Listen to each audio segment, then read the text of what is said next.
There are multiple ways to insert pictures inside of Microsoft OneNote.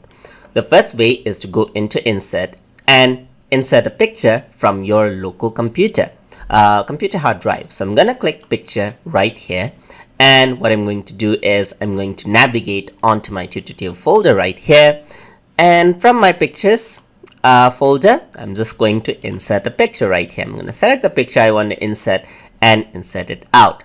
And the picture is inserted, as you can see. So you can resize the picture just like this and even squeeze it out from one side if you want to. So that's one way of inserting a picture. Another way is to insert online pictures, and to do that you can simply go over here into Online Pictures, and here you can select the source from where you want the pictures to be loaded from. So it is loading out right here.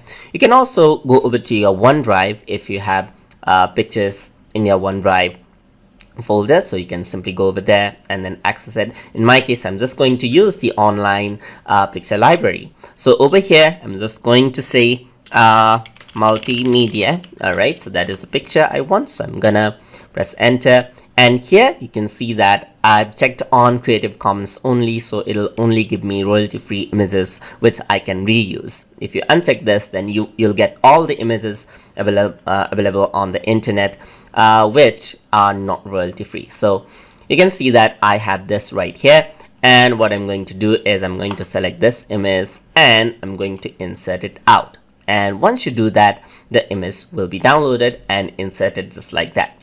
So that is how you can insert images inside of Microsoft OneNote. Hope you guys learned something as always. And as always, please like, comment, share, and subscribe.